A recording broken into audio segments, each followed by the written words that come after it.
AIIMS में selection होने के बाद आपकी कितनी सैलरी रहेगी एज अ स्टाफ नर्स, जो आपको कोई नहीं बताएगा। एंड एम्स में रैंक लाने के लिए आपके कितने मार्क्स होने चाहिए एग्जैक्ट मैं आपको इस वीडियो में बताऊंगा। एंड कितने क्वेश्चंस आपने अटेंड करना है जिससे कि आपका रैंक जो 100% है वो किसी भी एम्स के हॉस्पिटल में आप सीट ले सकते हो। एंड कुछ टेक्निक्स एंड ट्रिक्स जो कि मैंने खुद अप्लाई की है जब मैंने नॉर्सेट का एग्जाम क्रैक किया था। तो इस वीडियो में मैं सभी को सारी की सारी ट्रिक्स एंड टेक्निक्स भी बताऊंगा। सो मेरे साथ बने रहिए एंड प्लीज शुरू से लेकर एंड तक वीडियो देखना, कोई भी आप पॉइंट मिस मत कर देना, नहीं तो आपका नॉर्सेट का जो पेपर है वो क्रैक नहीं होगा। ठीक है, तो चलिए वीडियो को शुरू करते हैं। तो welcome to my YouTube channel, this side mister Bibbles and you watching me on mister Bibbles nursing. तो सबसे पहले हम बात करते हैं कितने क्वेश्चंस आपने एम्स के नॉर्सेट का जो एग्जाम होना है 3 जून का, आपको पता ही होगा कि कितने क्वेश्चंस आपने अटेंड करने हैं। ठीक है, तो भाई मैंने जितने भी बंदे देखे हैं, मैंने टॉपर्स के एग्जाम भी देखे हैं, ठीक है, उनके भी मार्क्स देखे हैं मैंने सारे के सारे। एंड जो सबसे कम जिसके मार्क्स आते हैं, जिसका रैंक 4000 5000 भी आता है, ठीक है, तो वो कितने क्वेश्चंस अटेंड करते हैं मैं आपको सबकी डिटेल बताऊंगा। तो आपने कितने क्वेश्चंस अटेंड करने हैं, तो बेसिकली आपको पता ही होगा कि 200 क्वेश्चंस होंगे उसमें। ठीक है, एंड आपने 3 आवर्स में पेपर कंप्लीट करना होगा।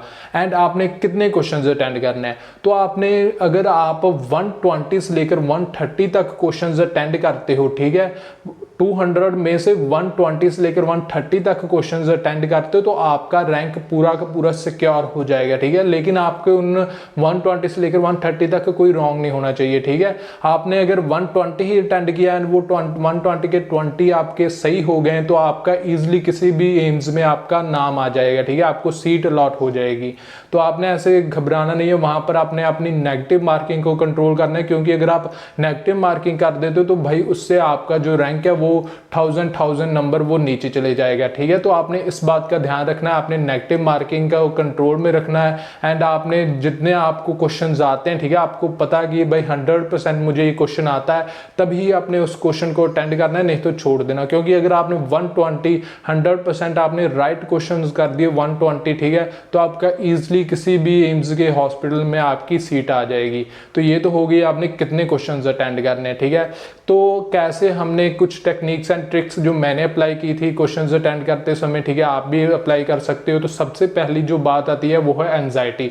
एग्जाम के जब भी हम पेपर देने जाते हैं, अभी भी आपको बहुत एंजाइटी अब थोड़ी थोड़ी हो रही होगी, लेकिन एग्जाम से 2-3 दिन पहले आपको बहुत ज़्यादा एंजाइटी महसूस होगी। तो उस एंजाइटी को कंट्रोल में रखना है हमने। अगर हमने उस एंजाइटी को कंट्रोल में नहीं रखा, ठीक है, तो उससे हमारे बहुत ज़्यादा मार्क्स वो गिर सकते हैं। मैंने भी जब अपना पहली बार पेपर दिया था तब मेरे एंजाइटी के कारण ही कुछ मार्क्स कम हो गए थे। ठीक है, एंड उससे मेरी सीट बहुत ज़्यादा नीचे चली गई थी। तो इसीलिए आपने उस नेगेटिव मार्किंग को कंट्रोल करने के लिए आपने एंजाइटी को अपने को कंट्रोल करना है। ठीक है, एंजाइटी को कंट्रोल करने के लिए आपने डीप ब्रीथिंग करनी है। वहाँ पर एग्जाम में भी अगर आपको कोई क्वेश्चन नहीं आता, ठीक है, तो आपने डीप ब्रीथिंग करनी है। बाकी आपको वो वाटर बॉटल देंगे, ठीक है, आपने वाटर पीना है। ठीक है, ऐसे आपने डीप ब्रीथिंग करनी है एंड आपका ईजिली आपकी जो भी एंजाइटी है वो दूर हो जाएगी। ये सबसे इंपॉर्टेंट पॉइंट है एंजाइटी के रिलेटेड, क्योंकि बहुत से ऐसे कैंडिडेट्स हैं जो एंजाइटी के कारण ही अपना जो एग्जाम है उनका, ठीक है, होता है, उसमें काफी नंबर्स उनके कम हो जाते हैं। ये पॉइंट कोई भी आपको नहीं समझाएगा, ये सिर्फ और सिर्फ मैं समझाऊंगा, क्योंकि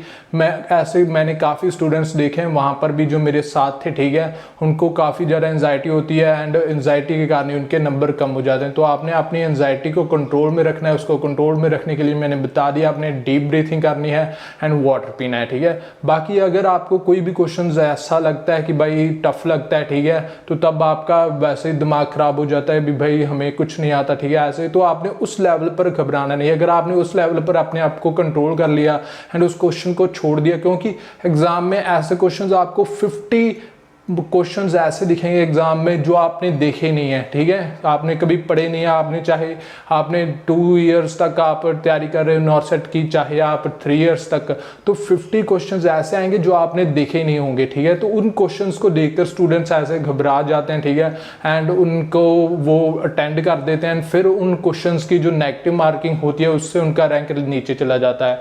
तो आपने उन क्वेश्चंस को अटेंड नहीं करना। ठीक है, आपने कोई भी क्वेश्चन ऐसे देख लिया, आपने पढ़ लिया लिया, एक बार पढ़ लिया, ठीक है, एंड दूसरी बार पढ़ लिया, आपको नहीं समझ लगा तो आपने उस क्वेश्चन को छोड़ देना है, ठीक है, आपने उसको अटेंड नहीं करना। जब पूरे पूरे क्वेश्चन आपने पेपर सॉल्व कर लोगे फिर आपने उन क्वेश्चंस को अटेंड करना है। आपने कोई भी आपको 200 क्वेश्चन में से जैसे कि 90th क्वेश्चन नहीं आपको आता तो आपको मिला होगा आपका जो एडमिट कार्ड मिलता है तो उसके पीछे लिख लेना है। मैंने भी उसके पीछे लिख रहा था, अभी जो भी मुझे क्वेश्चंस नहीं आते थे, ठीक है, तो मैंने उसके पीछे नोट डाउन कर लिया था, क्योंकि अगर हम ऐसे छोड़ देते तो भाई बहुत ज़्यादा क्वेश्चंस होते हैं वो स्क्रीन पर, तो ऐसे हम भूल जाते हैं भी कौन सा क्वेश्चन हमने छोड़ा था, ठीक है।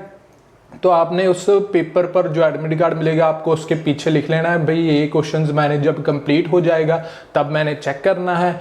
तो ये थी ट्रिक्स कुछ। एंड आपने एक सबसे इम्पॉर्टेंट जो है नेगेटिव मार्किंग, तो नेगेटिव मार्किंग को बहुत ज़्यादा कंट्रोल करना है, क्योंकि 1/3 की नेगेटिव मार्किंग होती है, आपको पता ही है। अगर आप अनआंसर्ड क्वेश्चन आप छोड़ ही देते हो, ठीक है, फिर कोई नेगेटिव मार्किंग नहीं होगी, लेकिन आप अगर अटेंड कर लेते हो एंड वो गलत हो जाता है तो आपकी नेगेटिव मार्किंग होगी। तो आपने नेगेटिव मार्किंग को कंट्रोल में रखना है, आपने ऐसे नहीं अटेंड करना। अगर आपको कुछ नहीं आता एग्जाम के पेपर में, ठीक है, फिर आप कर ही सकते हो, फिर आप चाहे 200 के 200 MCQs को सॉल्व कर सकते हो, ठीक है, पर लेकिन आपको एग्जाम में क्वेश्चंस आते हैं, आपको 100 क्वेश्चंस आते हैं, ठीक है, एंड आपको बाकी नहीं आते तो आपने उन 100 क्वेश्चंस को अटेंड करना है, ठीक है, तो एंड आप 20 क्वेश्चंस का रिस्क ले सकते हो। तो ऐसे आपने नेगेटिव मार्किंग को बहुत ज़्यादा कंट्रोल में रखना है। एंड सेकंड जो मैं बात करता हूँ वो है टाइम मैनेजमेंट, क्योंकि क्वेश्चंस जो होते हैं नॉर्थ सेट के वो लेंथी होते हैं। आपने अगर बहुत सारे एग्जाम दिए होंगे, SG PGI का दिया होगा एंड PGI का दिया होगा, तो वो ज़्यादातर जो क्वेश्चंस होते हैं वो 1 लाइनर होते हैं, लेकिन जो नॉर्थ सेट के क्वेश्चंस होते हैं जो कि न्यू कैंडिडेट्स होते हैं उनको नहीं पता कि भाई नॉर्थ सेट के क्वेश्चंस कैसे होते हैं। तो भाई जो नॉर्थ सेट के क्वेश्चंस होते हैं वो थोड़े से लेंथी टाइप के होते हैं, उनको पढ़ने के लिए ही आपको 30 to 40 सेकंड चले जाते हैं, समझने के लिए तो भाई का टाइम बचता ही नहीं, ठीक है। तो ऐसे आपने टाइम मैनेजमेंट का ध्यान रखना है। आपने ऐसे एक क्वेश्चन आपने ले लिया, ठीक है, आपको नहीं आता तो आपने बार बार उस पर ही अपना टाइम खराब नहीं करना, आपने नेक्स्ट क्वेश्चन की तरफ बढ़ना है, ठीक है। तो आपने अपने टाइम मैनेजमेंट का भी ध्यान रखना है, आपको वहां पर स्क्रीन पर दिखाएगा वो टाइम, ठीक है, भैया आपका इतना टाइम रह गया, 200 मिनट्स रह गए हैं, ठीक है, 100 मिनट्स रह गए हैं, 50 मिनट्स रह गए हैं। तो आपने उसके अकॉर्डिंगली अपना हर एक, अगर आपने MCQ को 1 मिनट भी दिया तो आपका इजिली जो पेपर है वो सॉल्व हो जाएगा, ठीक है। तो आपने टाइम मैनेजमेंट का भी ध्यान रखना है। एंड और बात करते हैं सैलरी की। तो सैलरी के बारे में कोई नहीं आपको बताएगा, चाहे आप किसी भी वीडियो को देख लो यूट्यूब पर, सभी यही कह देंगे भाई आप इंटरनेट पर चेक कर सकते हो इतनी सैलरी होगी, इतनी सैलरी होगी। तो आज मैं आपको रियल सैलरी बताता हूँ भाई कितनी सैलरी होगी। आप कोई भी एम्स का हॉस्पिटल ज्वाइन करते हो, चाहे आप सेंट्रल गवर्नमेंट में जाते हो, ठीक है, जो भी उन्होंने अटैच किए हुए हैं RML एंड SG PGI के हॉस्पिटल जो भी उन्होंने नाल अटैच किए हुए हैं कुछ भी, तो आप अगर उसमें भी आपकी सिलेक्शन होती है कोई भी सेंट्रल गवर्नमेंट के हॉस्पिटल में या फिर आपकी एम्स के हॉस्पिटल में सिलेक्शन होती है, तो वहाँ पर कितनी सैलरी होगी। हम सभी क्यों पढ़ते हैं, सबसे पहले हमारा जो रीज़न होता है सैलरी के कारण, ठीक है, अभी हमें कितनी सैलरी होती है, सभी का क्वेश्चन माइंड में यही होता है, ठीक है। तो सैलरी की वाइज हम बात करें तो सबकी सैलरी जो स्टार्टिंग सैलरी होगी तो वो इन हैंड जो सैलरी होती है स्टार्टिंग, वो सबकी 70 के अबव ही होती है, ठीक है, 70 से लेकर 75 तक सभी एम्स की। ये एम्स टू एम्स अकॉर्डिंगली 1000-2000 का डिफरेंस आ जाता है, लेकिन बाकी सेम ही होती है, 70 के अकॉर्डिंग होती है। एंड आपकी जो इन हैंड सैलरी होती है, अगर आप वहाँ पर हॉस्टल लेकर रह रहे हो तो फिर वो आपकी हॉस्टल की जो फीस है वो डिडक्ट कर आपको जो इन हैंड सैलरी है वो आपकी 63-64,000 आपके हाथ में पकड़ा देंगे, ठीक है। तो ये होगी इन हैंड सैलरी। अगर आप वहाँ पर हॉस्टल लेते हो तो आपको 63 एंड 64,000 आपकी स्टार्टिंग सैलरी 1 मंथ में मिलेगी, ठीक है। तो यही है सैलरी के बारे में। तो आपको सैलरी ये नहीं कि आपने अगर 1 मंथ कंप्लीट कर लिया हॉस्पिटल में, ठीक है, आपकी अभी ज्वाइनिंग होगी, अगर अगस्त में ज्वाइनिंग हो जाती है, अगस्त में आपने ज्वाइन किया तो आपको सितंबर में नहीं मिलेगी, आपको 3 मंथ्स की टोटल कलेक्ट कर आपको फिर जाकर तीसरे महीने आपकी जो 1,50,000 की तकरीबन जो सैलरी होती है वो फिर आपके अकाउंट में आएगी, ठीक है। तो ऐसे आपकी जो टोटल सैलरी आपको मैंने बता दी। अगर आप एम्स के पास ही रहते हो, आपका घर है नज़दीक है, तो आपको वैसे PG लेने की ज़रूरत नहीं, तो आपकी जो इन हैंड सैलरी है वो 70 से अबव ही होगी, ठीक है।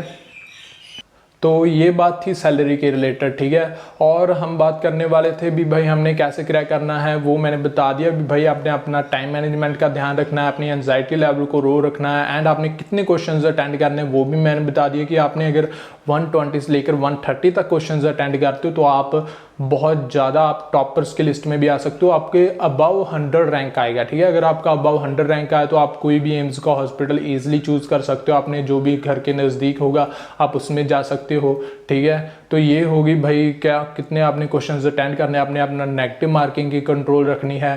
एंड प्लीज़ आपको अगर वीडियो अच्छी लगी तो आप मेरे चैनल को सब्सक्राइब कर दो एंड वीडियो को लाइक कर दो for latest updates. Thank you. And आप इस वीडियो को शेयर कर सकते हो अपने फ्रेंड्स के साथ, जो भी आपके न्यू कैंडिडेट्स आपके फ्रेंड्स हैं वो इस एग्ज़ाम को दे रहे हैं 2023 में, तो उनको सेंड कर देना वीडियो, ठीक है। Thank you. इस चैनल पर हम नॉर्सेट के रिगार्डिंग जो भी लेटेस्ट इन्फॉर्मेशन आती है हम सबसे पहले आप सभी तक पहुँचाते हैं। सो प्लीज़ चैनल को सब्सक्राइब कर दो एंड वीडियो को लाइक कर दो। Thank you.